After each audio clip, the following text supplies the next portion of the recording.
Hello and welcome to this month's Town Hall. I'm Arcelia Hurtado, Chief of Ethics, Professional Responsibility, Training, Culture, Diversity, Equity, and Inclusion, and the Post-Conviction Unit of the District Attorney's Office.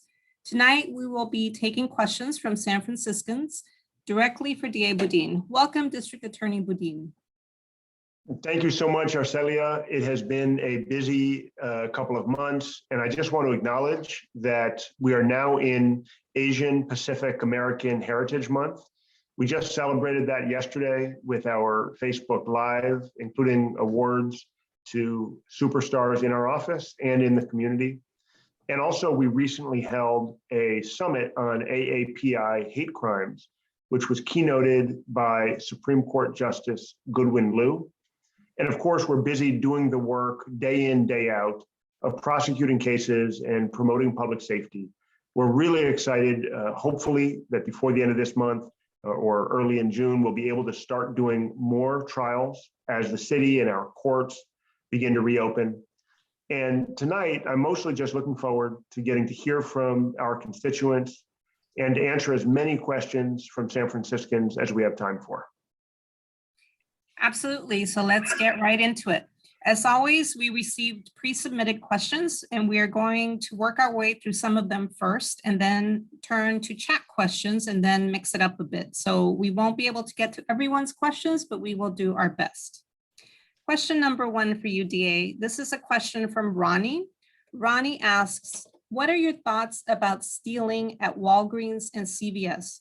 It's so weird, jolting to see people stealing while I'm in the store and then see the same products being sold on Mission Street and 24th Street, 23rd and 22nd Streets. Thanks for the question. I totally share your frustration with stealing at Walgreens, CVS, or anywhere else. Stealing is a crime, and we prosecute crimes from shoplifting all the way up to murder every day in my office. Making sure that businesses are not suffering, especially right now, in light of how hard the pandemic has been on our small and local businesses, is a high priority for me in my office. Now, I want to share, if you give me a minute, I want to pull up something I want to share with folks. If you can see it in the chat, just give me 1 second to pull it up here. The work we've been doing in the office on this issue is actually really exciting, and we've been proactive around trying to find ways to do more. We prosecute the cases that police bring us, and we work closely with SFPD and also with leadership at Walgreens, CVS, and others in the business community to respond to these kinds of crimes. About a week ago, there was a hearing at the Board of Supervisors, and I'd encourage folks who are interested in this issue to watch the hearing. At the hearing, a representative from Walgreens testified, and they actually talked about how impressed they were with the response from our office, how we work with them and in partnership with police to respond. The reality is these cases are often more than just simple shoplifting. They require really complicated investigations. Right now, police are solving about 3% of reported thefts. And that's not a criticism of SFPD, that's just standard clearance rates. That's been true for years. They're difficult cases to prosecute because they're difficult cases to solve. They're crimes of opportunity. And SFPD has to prioritize violent cases, cases involving weapons. And so, of course, those facts, that reality does not help the stores or people who depend on the stores who are suffering. But it's why we created a special task force on retail theft. And we work with SFPD and a wide range of other law enforcement partners, specifically to combat these kinds of problems that require more sophisticated investigations. And it's why we were able to reclaim in a single operation last year, $11 million in stolen retail merchandise. So thank you for the question. We're going to continue to fight to protect our local businesses and to make sure that our community has access to the basic necessities they need from their pharmacies. And this question asks, I know you've said crime is down, but our neighborhood, Bernal, has had a lot of car thefts, catalytic converters, and home burglaries. Can you speak to that? Are there certain parts of the city where some types of crime are up? Yeah, thank you for that question. Burglaries, certainly residential and commercial burglaries, are among the most violent of kinds of crimes that we confront, and they have gone up during the pandemic. And being the victim of that kind of crime can make us feel unsafe in our most cherished protected space. So it's something we've spent a lot of time and energy working on. You know, I do want to also just point out crime rates vary by neighborhood. They change literally every day as we track them. And I'll include a link in a second to a police dashboard that tracks crime. And you can look at it by neighborhood. You can look at it by date, by a period of time. And one of the things you'll see is that burglaries are up compared to last year. Burglaries meaning commercial and residential burglaries. The other thing you'll see is that overall crime is down by a lot. And so when we look at things like car burglaries, those are down by about 40%. And you know, of course, crime being down overall means nothing to you if you're the victim. Hey, of I don't crime. want to type those in the text. I'm sorry, Kelsey, what? And the you know, the challenge for us is we need everybody to feel safe in their home, in their community, and anywhere they're going in our city. And when certain categories of crime that are so close to home, like residential burglaries, go up, that's a huge, huge challenge for us. One of the things we've done to help address that rise in crime in that category of crime is to work closely with police to identify people who are prolific burglars. I was having conversations with Chief Scott about this issue late last year, and he flagged for me that he thought there were a relatively small number of people responsible for a large majority of reported burglaries. So I said, great, give me a list of people and we'll focus our resources on those people. By April, more than half the people on the police department's list were in jail. About a quarter of the remainder were on GPS monitoring, and almost everybody else was either facing criminal charges or on some kind of probation, having already been convicted of a crime. So we're working together, we're communicating, and sure enough, the burglaries are starting to flatline. We're seeing the numbers return to the baseline that they were last year. We've got to do more. And one of the other things we're doing to do more and to make sure we're hearing directly from the community is that we launched a community liaison program, which ensures that either I or a member of our office, not just assistant district attorneys, but also paralegals, victim witness advocates, investigators, and so on, can attend community meetings, town halls at the local level, hear directly from all of you about what you're experiencing and how our office can do a better job responding to it. We have a bunch in the Bernal Heights District 9 area, and I will put an email address in the chat in a second that you can reach out to if you want to get in contact with the community liaisons who serve your particular neighborhood or district. Thank you, DA. This question is from Joanne. She asks about the assault on a senior citizen in the Safeway parking lot on 7th Avenue and the subsequent reporting by local news outlets that the charges were dropped. She says she was told that the news stories were inaccurate. If so, why doesn't the DA's office publicly defend itself? We are left either misinformed or not knowing what to believe. Thanks, Joanne. I understand and I actually share your frustration about this particular case. And I understand why it's frustrating not to hear directly from us when there's misinformation out there. So let me be really clear about what the limits are on what we can do, what we can and can't say. In that particular case, we were asked very specific questions by the reporter, and we were very specific in response to those questions in saying that we are prohibited by law from commenting on juvenile cases. We're prohibited from even commenting on the fact that there is a case or that there is not a case. There are very, very strict rules, for good reason, governing juvenile confidentiality when it comes to criminal cases. Now, the media or anyone else who is not a member of the case, who's not involved directly in the case, are able to go to the court and file written requests to access this information. There's a whole process set forth in the law. those procedures were not followed in this case.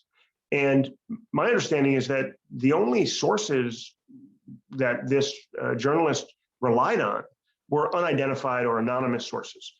Now, we're only allowed to communicate with the victim or other witnesses in the case, the lawyers, the judge, that kind of thing. We cannot publicly comment one way or the other. It is tremendously frustrating for us, for all of us in the office, to see misinformation out there and have our hands tied in ways that prevent us from correcting that misinformation. Now, just speaking generally, I want to just be clear that misinformation is always out there and it's always frustrating. And when it pertains to adult cases, we do our absolute best to speak out to set the record straight. When it comes to juvenile cases, our legal duties often prohibit us from commenting in any way, shape, or form. I would urge you in general to be skeptical of stories that are not confirmed with public sources. That's one way we can protect ourselves against believing some of the misinformation that unfortunately circulates on the internet and social media. DA, this question is from Marilyn, who says she has seen on the news this week that you are blaming police for not solving enough of the crimes that are plaguing our city. She doesn't like seeing finger pointing and wants to know what you're doing to prosecute the cases in your office. Yeah, I appreciate that question. And I want to be crystal clear here. It is critically important for me to work closely with Chief Scott, with all of our law enforcement partners and all of our partners in City Hall to improve public safety in San Francisco, to ensure that crimes are responded to quickly, investigated appropriately, and prosecuted effectively. That's what we do every day. Since I took office, I filed more than 6,000 new criminal cases. We're moving those cases forward as quickly as we can in the face of court shutdowns and historic backlogs that are due to the COVID pandemic. I never intend to point fingers. I do want to help the public understand what some of the challenges and obstacles we face are, like court closures. Not about pointing the finger. It's a practical reality that we're all facing this year in the context of COVID. I am absolutely committed to working with Chief Scott. We speak on a regular basis. I have tremendous respect for him and for the hardworking men and women in the San Francisco Police Department who do a difficult and often impossible job. And are frustrated as I am when sometimes the outcome isn't what we'd like to see. Now, my office is committed to continuing to prosecute cases when we have sufficient evidence to do so in ways that ensure we don't wrongfully convict someone of a crime they didn't commit. As I said, we filed over 6,000 new criminal cases, and I would encourage anyone to come down to the Hall of Justice, watch what's happening in our courtrooms. Any day of the week, you will see hundreds of cases on our criminal court calendars, ranging from shoplifting all the way up to murder and everything in between. And you will see hardworking, well-trained, ethical attorneys presenting evidence to judges and to juries, making our case and letting the legal process follow its course. Now, I also really want to just emphasize that in order to solve the very serious problems that we have in San Francisco and in our Hall of Justice, problems that predate me, we need to have a full picture. We need to understand the complexity and the nuance of a system that has been badly broken for decades. When I point out things like police clearance rates, which you can see for yourself, and I'll include a link to this. You don't need to take my word for it. You don't need to take anybody's word for it. You can look at the dashboard that the police department itself publishes. You can look at their own statistics. This is not a criticism or finger pointing. This is part of the landscape in which we are all trying to work together to make San Francisco safer. Chief Scott will be the first to tell you that his office prioritizes, as I believe they should, violent crimes involving firearms, for example, murders. And their clearance rates for violent crimes are unbelievably high. They have a lot to be proud of. We in San Francisco have a lot to be proud of. It also means there are fewer resources available for cases that don't involve violence, for cases such as theft or auto burglaries, where clearance rates are closer to 2 or 3%. It's not a criticism. It's simply pointing out that we can never prosecute cases where no arrest is made. And we need to work together with the police and with City Hall to ensure that we're not simply relying on prosecution or incarceration to solve problems, particularly problems like theft, where only 2% or 3% of reported cases result in an arrest. Now, I know that police are working really hard. I also know there's some cases where people report a crime, and for whatever reason, there's not the kind of follow-up that my office needs to be able to prosecute. So there was a story last week. I'll put that in the chat as well, in Mission Local, about someone who reported a crime and was actually discouraged from and prevented from making a full report. Well, when that happens, it undermines trust in law enforcement. And when there's no arrest made, it's impossible for us to prosecute. We all need better tools and we all need better communication. And I'm committed to continuing to work with Chief Scott and with all of our partners in city government to make San Francisco safer for all. Thank you, DA. Next, we're going to a question from the chat. This question is from Dale. The state hospitals want to return people to county jails who are considered incompetent to stand trial. How will this impact SF County Jail for seriously mentally ill people? Thanks for that question, Dale. You know, as you're well aware, because I remember Dale, I remember you, Dale. I remember meeting you and spending time with you in 2019 when I was on the campaign trail. I know how important mental health is to you, and I know what an expert you are about these issues. The county jail has been the #1 provider of mental health services in San Francisco. That's a huge problem. It's not actually making us safer. It's not humane. It's not effective.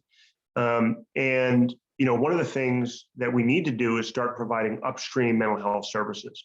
And I say that not only because I think it's more humane, but I say it because it helps prevent crimes from occurring that harm people.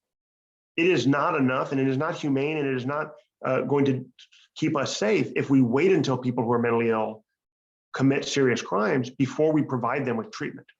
We need to make sure that we're providing that treatment before a crime occurs, before someone's victimized. Now, your question, Dale, was specifically about people who are considered incompetent to stand trial.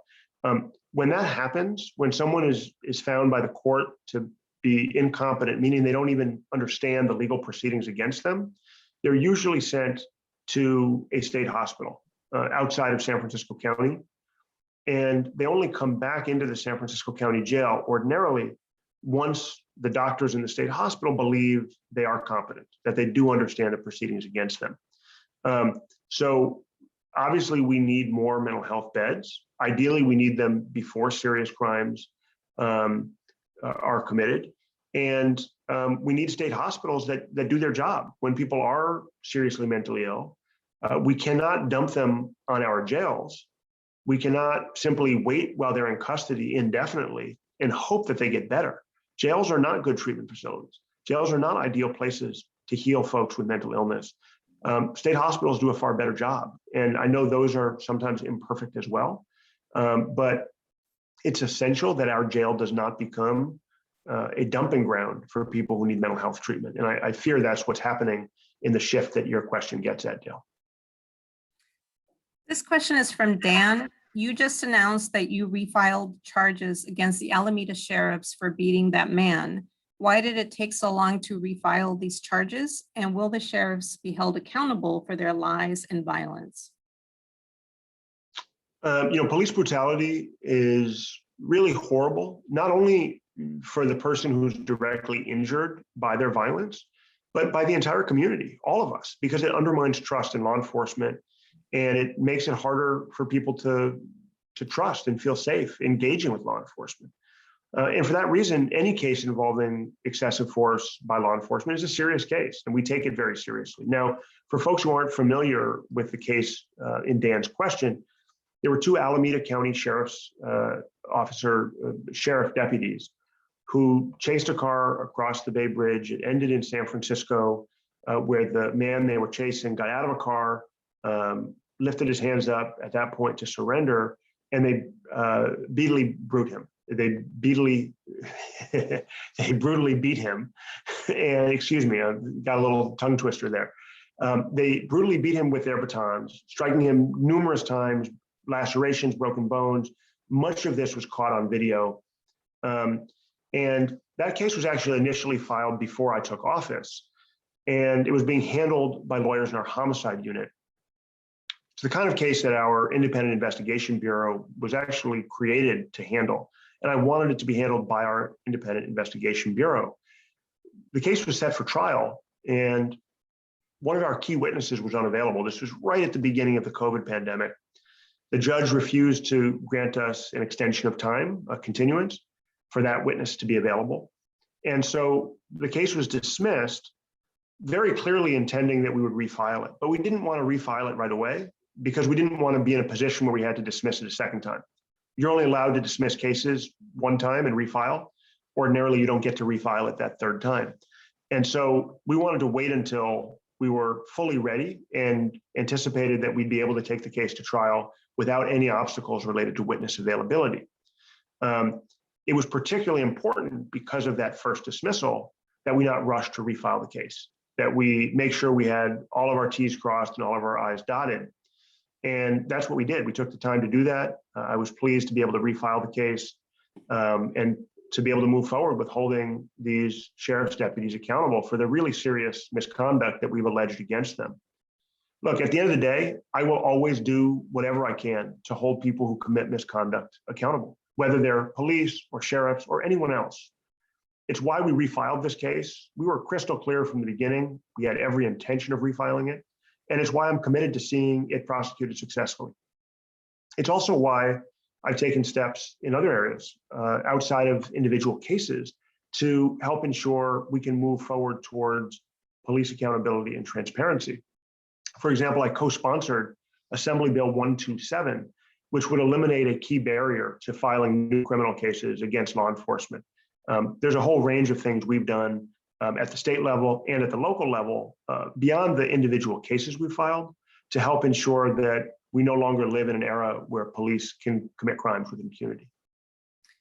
DA, on a related note, going back to the chat, this question says, what are you doing to change the state law to end the endless police violence? So, police violence is a key issue. All of us watched with horror as George Floyd was murdered. We all watched his trial. And we know in many ways what an anomaly the outcome in that case was. We know that it's all too rare that when people who wear uniforms and stars on their chest commit crimes, that there's any form of accountability whatsoever. And over the course of my nearly 18 months in office, I have seen up close and personal many of the obstacles to equal enforcement of the law. I've seen the barriers that are built into the process that prevent police who commit crimes from being held accountable. And I've worked hard to change the law and to eliminate those barriers. So I'll give you just two examples of laws that I'm co-sponsoring and that I've been really proactive in trying to develop that would help eliminate some of those barriers to equal treatment and equal enforcement of the law. One of them, as I mentioned, is Assembly Bill 127. The current state of the law is that if a district attorney wants to initiate a criminal case against a peace officer, they need another peace officer to write the arrest warrant affidavit and sign off on it. In other words, even when you elect a district attorney who's independent of police unions, sworn law enforcement still has a veto on whether or not a new criminal case can be initiated. That's a problem. It undermines the independence and the neutrality of the process. It undermines public trust in whether or not the people they elected are actually making the decision or whether it's another law enforcement officer making the decision. Assembly Bill 127 would change that, and it would eliminate in the process a key barrier. Similarly, we need to do more to support victims of police violence. It's why last year my policy changed. We initiated a new policy in San Francisco that provides victim services to people who are harmed by police violence, the same way we provide victim services to people who are harmed by any other kind of violence, without regard to whether or not criminal cases are being filed against the officer.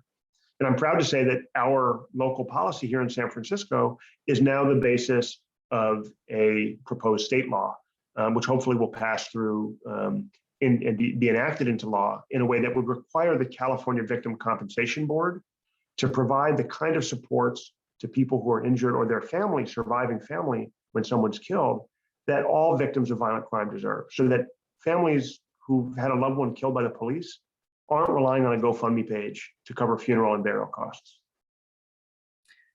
This question's from Monique.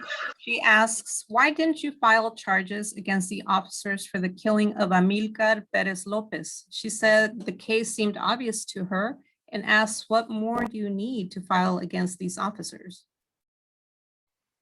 Monique, thanks for raising this case. It was a real tragedy, and I've been heartbroken for the family and loved ones of Mr. Perez Lopez. I've met with the Coalition for Justice, supporting him many times over the years, and including since I took office.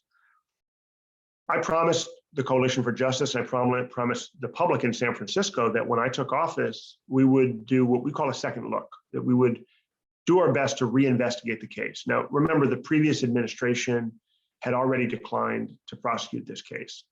But there's a handful of cases that were of such high public interest and public import, involving fatal officer-involved shootings, including this one, that I committed in 2019 to have a new team in my office reevaluate those cases. And that's what we did here.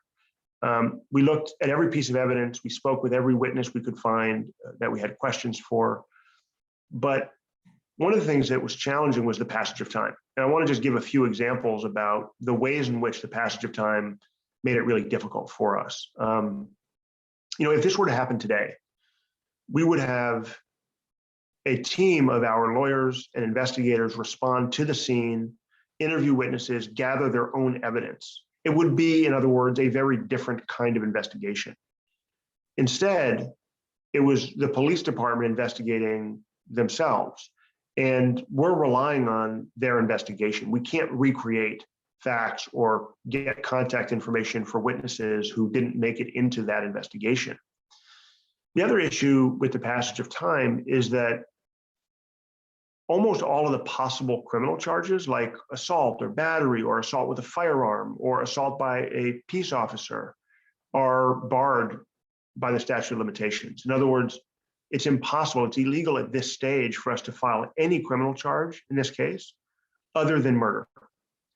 And based on the investigation that was conducted at the time by the police, based on how little we were able to recreate and reproduce ourselves, there simply is not evidence to support a murder charge.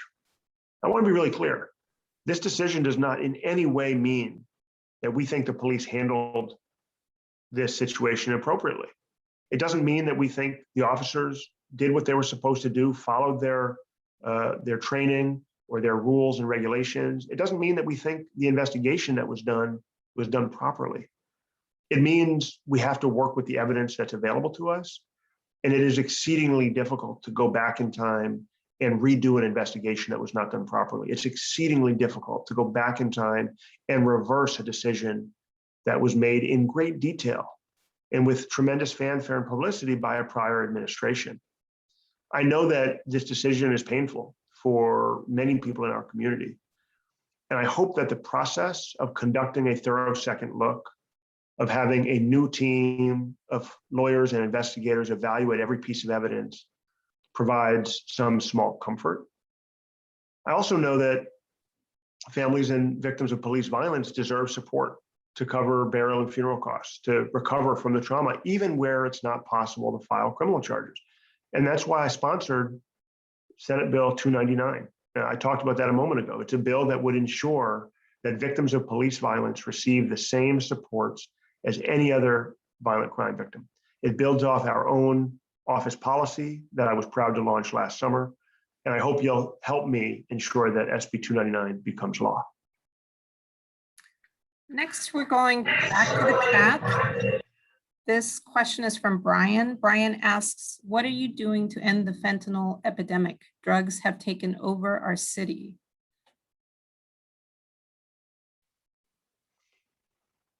The fentanyl overdoses that are happening every day in San Francisco are just horrific. Lives are being lost, and we don't have the resources or the tools to properly address it.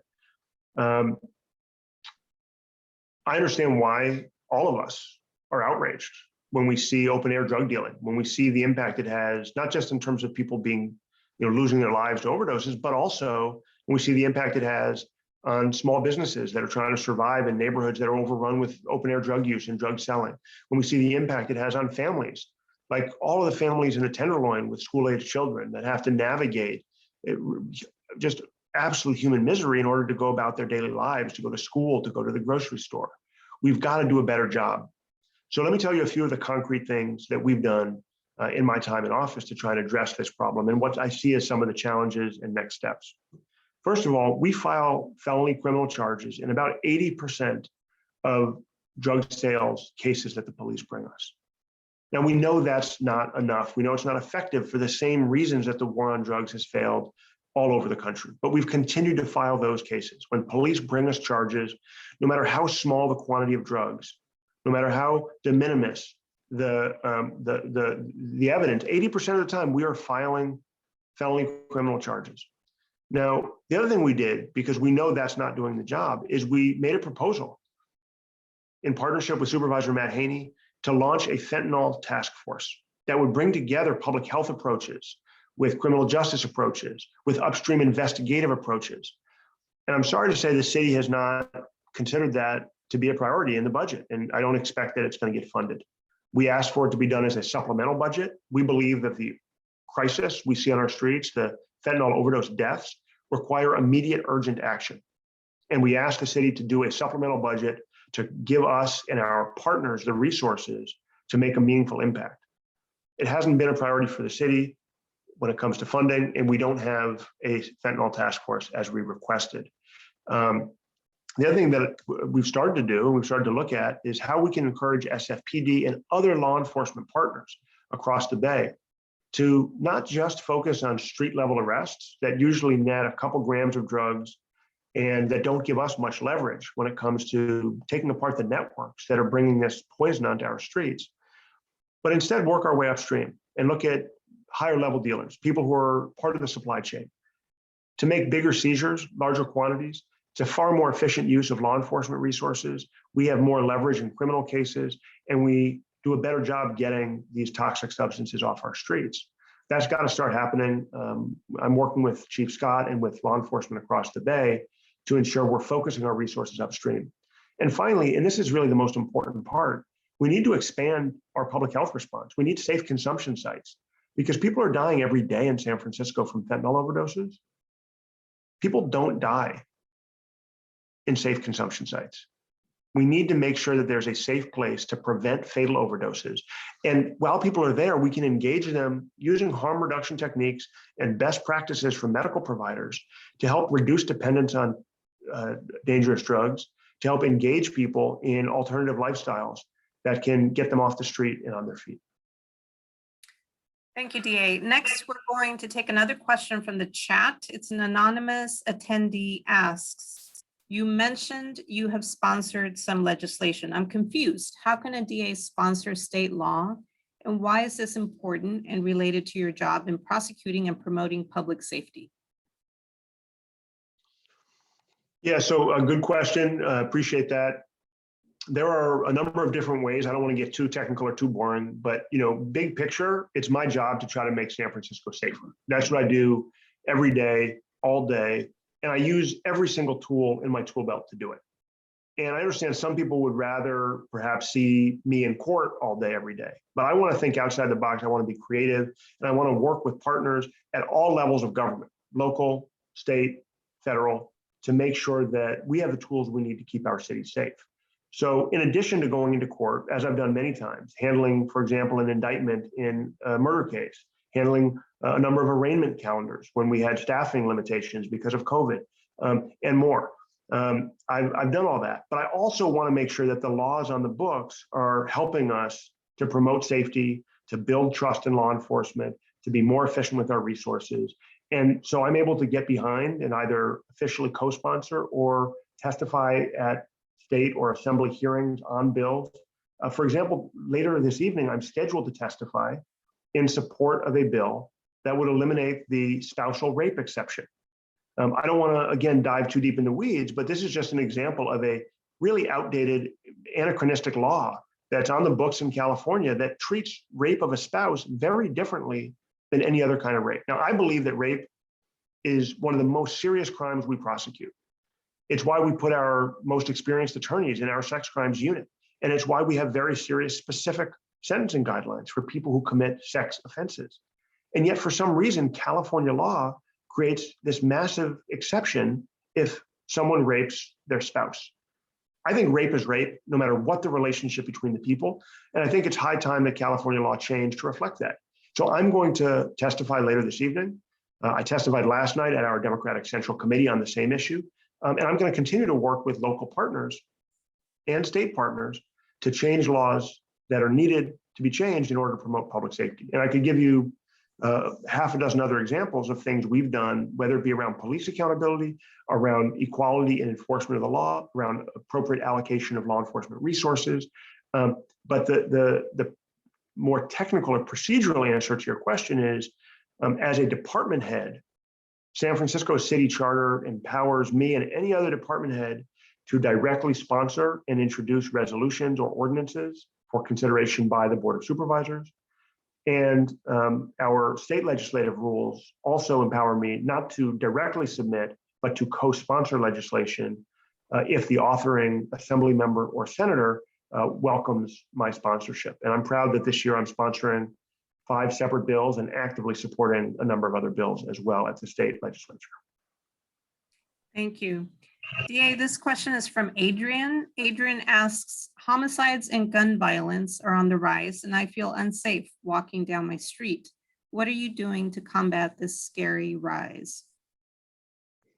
Adrian, I'm so sorry to hear that you don't feel safe walking down your street. There's nothing more important to me and everybody in my office than ensuring that everybody feels safe in their neighborhoods and in our city here in San Francisco. I also want to acknowledge the horrific tragedy that occurred yesterday in San Jose.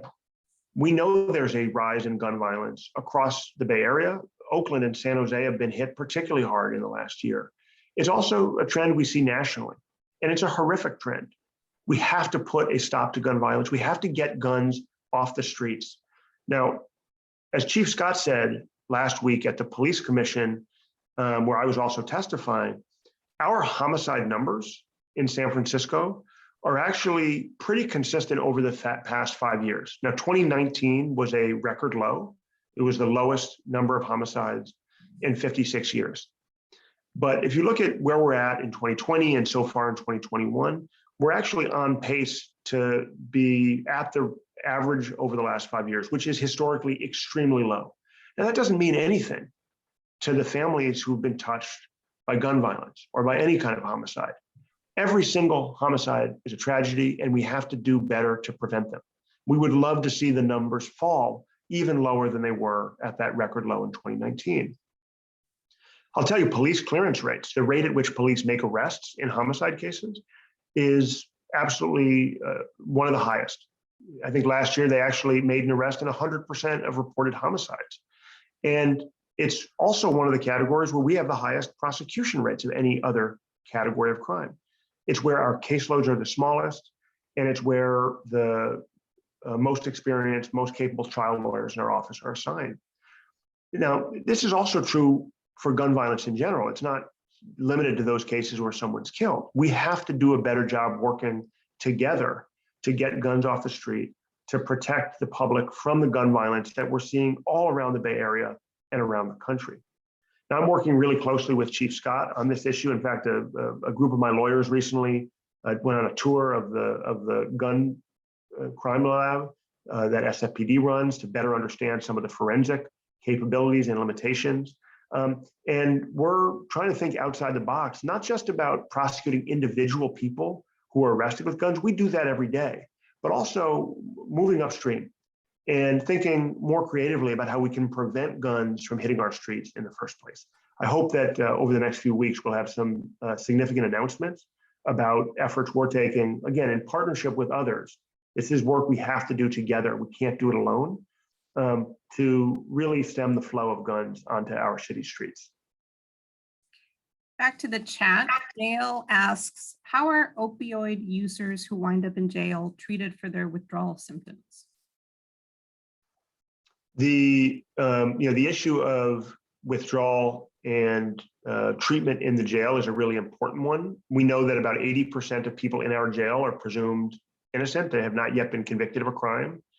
And not only the Constitution of the United States and the state of California, but also our values as San Franciscans require that we treat people with human decency, especially while they're in custody because of a allegation that I or my office has made against them. Now, I don't have any direct control over what happens in the jail, but I know that the jail medical staff, which is part of the broader Department of Public Health, does a really good job providing for people who are in the jail. And I know that there are, of course, going to be some situations where people don't receive the care that they need. And look, this is an issue that's very close to home for me because my father is incarcerated, has been for about 40 years. And now at the age of 76, he has really serious health issues. And I know he doesn't receive the same quality of care that he would if he were at home with us. When it comes to people who are suffering from withdrawal in the jail, there are a wide range of protocols. I don't want to misstate what the DPH protocols are, but I know that they are really experienced at dealing with withdrawal and other symptoms related to drug dependence, because sadly, 75% of people booked into the county jail have a drug addiction, a mental illness, or both. And so one of the main places in San Francisco where our Department of Public Health interfaces with and provides services to folks dealing with these kinds of issues is our jail. It's a sad reality. It's a sad statement about the kinds of people that we're being asked to prosecute and about the location where we provide potentially life-saving services to people in need. Another question from the chat. This attendee asks, how can your office help San Jose in the wake of yesterday's shooting? Watching the mass shooting in San Jose unfold and seeing the news reports was just heartbreaking. And I know everybody in my office felt the same way. All of us in San Francisco, I'm sure, felt the same way. We immediately wanted to know what we could do as one law enforcement agency in a neighboring jurisdiction to support and to help as that entire community reels from the tragic violence. I'm proud to say that my office has a memorandum of understanding in place covering these kinds of incidents. In other words, a mass casualty situation. And it allows other jurisdictions to call on us for extra support. And we have a team of victim advocates who are preparing to head down to San Jose, who are on call, who've been doing advanced work already to provide support to people who were either directly impacted or their immediate circle who will also experience trauma as a result of this shooting. We want to make sure that the San Jose Police Department, that the first responders who may have been traumatized, that the district attorney's office there all have whatever support they need to handle this devastating crisis. And so we've got a team of folks lined up, ready to go, on call, providing support for those who have been our first responders and those who've been directly impacted. McCare in the chat asks, do you think it's important to make sure that there is separation between prosecution and police to maintain checks and balances within the system? And what measures do you think are or can be employed to hold police accountable for misconduct? Thanks for the question. Yeah, I do. I think having neutral, detached, independent decision-making by district attorneys is critical in every case.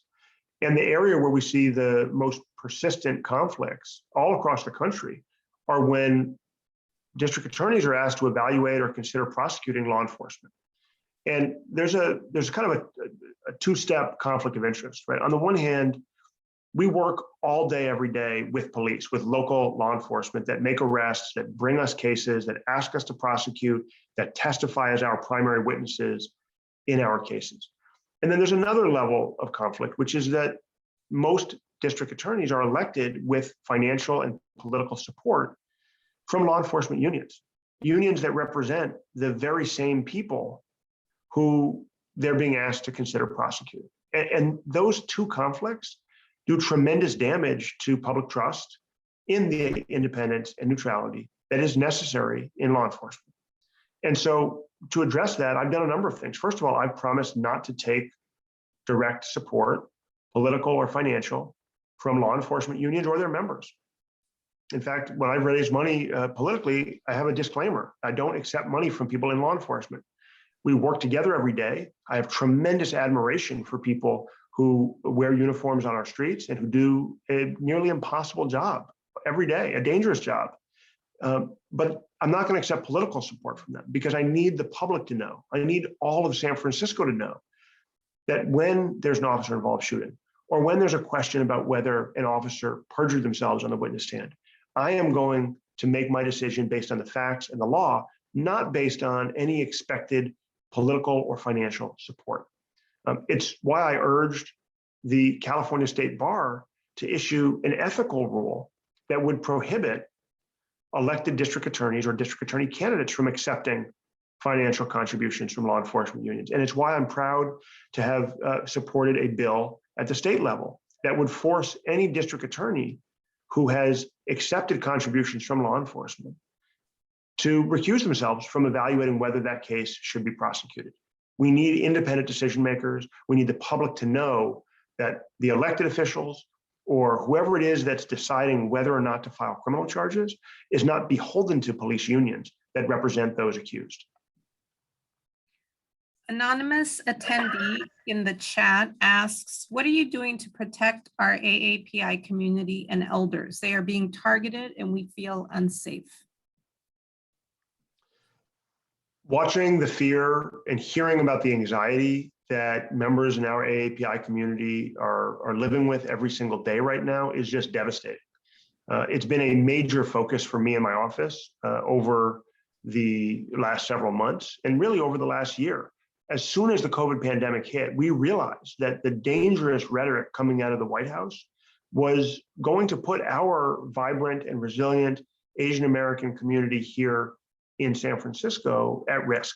And sure enough, we saw a rise in hate speech, in hate incidents, and yes, in hate crimes in San Francisco and across the country. And we've been really proactive in trying to prevent, deter, detect, and hold accountable those who attack our community members, particularly vulnerable community members, Asian elders, for example. So I'll give you a few examples of concrete things we've done. First of all, back over a year ago now, we began doing public safety announcements on Chinese language TV, doing merchant walks, and proactively communicating about the risk of hate crimes and about our hate crime hotline and the dedicated assistant district attorney that we have who handles investigations, charging, and prosecution of hate crimes cases. Second, we also convened a number of events in the community to provide trainings to community-based groups. We wanted people to understand, for example, what's the difference between hate speech, which is offensive and racist, but protected by the First Amendment, and a hate crime, which we can prosecute and even have enhancements because of the protected status of the victim. So we did about a dozen trainings in 2020 with community groups, different languages, different neighborhoods of San Francisco, helping to better communicate to the public what our office does, how the law works, and what resources are available. And third, we convened about 2 weeks ago an amazing summit on this exact issue where Supreme Court Justice Goodwin Liu was the keynote, and a range of community leaders and experts, including a former FBI special agent who had infiltrated white supremacist groups, spoke at length about their experience, their perspective, some of the challenges, some of the opportunities. And finally, we've continued to expand our resources and our partnerships with other law enforcement to do a more effective job responding to hate crimes. I'll give you a couple examples there. I convened a meeting with all of the Bay Area elected district attorneys to discuss what our practices are, what our training opportunities are, and to ensure that we have open lines of communication about people who may commit hate crimes in more than one of our jurisdictions. So we can share that information that may be useful for prosecution. And finally, I've personally gone to visit some of the victims in the hospital. I've personally handled some of the cases in their initial proceedings in court. And I am very hands-on in supervising my attorneys who handle these cases. I know that we need to hold people who caused harm accountable, and we're going to do everything it takes to support the victims on the one hand, and to hold those who caused harm accountable. Now, finally, I just want to mention one last thing, which is that I'm proud that during this period, we've appointed as the head of our victim services division, a Cantonese speaker. Not only a Cantonese speaker, but a woman who has a long history in direct victim services and in legal advocacy work. She is, in fact, the only certified criminal law specialist in San Francisco who is a fluent Cantonese speaker. She's a tremendously impressive member of our team. And it was during this period, as we watched the fear and the anxiety, as we watched the violence against Asians all across the country, that I recognized the need to bring that kind of leadership into our victim services unit so that we are responding to people in their language with culturally sensitive and competent victim services. And that's exactly what we're doing. Here's another question from the chat. I listened to your podcast, Chasing Justice with Brian Stevenson. How are you choosing the topics and guests? Will you do a show on police violence? Oh, thanks for listening. And for folks who haven't checked out the podcast, please do. We did one season last year. We had a number of really amazing guests, James Foreman, Pulitzer Prize winning author, Angela Davis, among many more. And this year we're doing another season that kicked off with Brian Stevenson. How do we choose the guests? It's a little bit of this, a little bit of that. It's not a science. Some of it is folks who are doing amazing work in the community who we want to hear from. And some of it is trying to make sure that we have diverse voices and diverse perspectives on the areas that we're working on. We've done some already that talk about police violence. And yes, that's absolutely a topic that we will address in future podcasts. So stay tuned for more. We have a number of other exciting episodes coming up in season 2, and we'll look forward to hitting some of these topics again as well in season 3. This is a question from Frank. He asks, what are your thoughts on the election result for the Philly DA? What message does this send for maintaining the momentum of police reform? Thanks, Frank. Well, look, as we've been talking about a lot tonight, I really believe we need police reform, and I believe we need to hold police accountable. I know, in fact, that that's something that Chief Scott agrees with and many other leaders in law enforcement agree with. We have to have reforms so that our police departments can be more effective, can have more trust with community, and so that we can minimize the use of violence that potentially jeopardizes the safety of police officers as well as our community members. Now, what we saw in Philadelphia in terms of DA Krasner was really similar to some of the things that we're seeing here in San Francisco. We saw police unions proactively fighting against reform and spreading misinformation. We saw police unions trying to exploit and manipulate devastating tragedies for political gain, to score political points rather than focusing on solutions or even accountability. We also saw that in Philadelphia, those attacks and those misinformation campaigns failed. I think there's some important lessons we can learn, both about the really deeply entrenched and well-financed resistance to change of any kind, to reform of any kind in this space. And I also think it shows us that ultimately voters are smarter than they're often treated by some of these misinformation campaigns. It can be hard. It can definitely undermine, I think, good policies, and it can undermine progress that's being made in the reform process. But ultimately, voters in Philadelphia overwhelmingly saw through the fear-mongering and misinformation.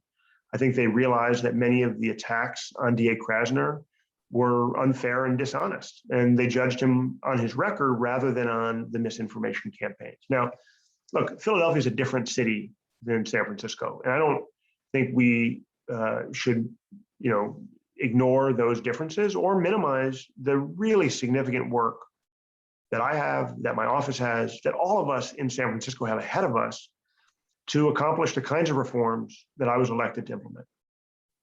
But we also have to remember that there is so much misinformation here in San Francisco as well. We talked about that earlier tonight in a question about a juvenile case, where there was a news report that didn't rely on a single named source, and that apparently created misinformation. Again, I can't comment on whether or not that story is accurate or inaccurate because it involves a juvenile. And that's exactly the danger in reporting on those kinds of cases with no named sources. There is tremendous amounts of misinformation, and we need to, and I need to, and my commitment to all of you is that I will not let that misinformation or that dishonesty distract me from my mission of keeping San Francisco safe, of holding people who commit crimes accountable, and doing so in ways that are ethical and consistent with our values as a society, as a community.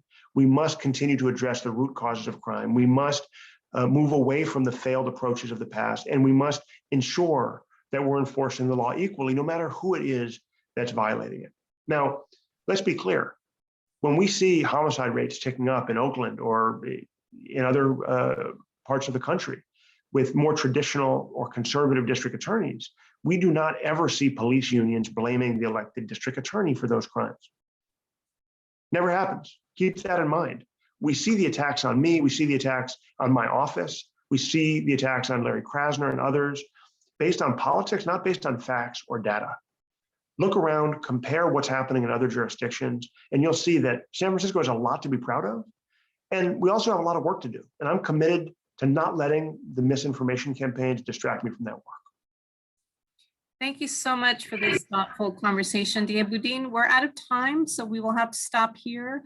Sorry if we didn't get to answer your question. Thank you, Arcelia, and thank you all of you for your questions. The time always flies by. I'll look forward to the next town hall. If we didn't get to your question tonight, please feel free to email us at districtattorney@sfgov.org. That's districtattorney@sfgov.org. We'd love to hear from you. Great. We will see you next time. And before then, stay tuned for our next Facebook Live.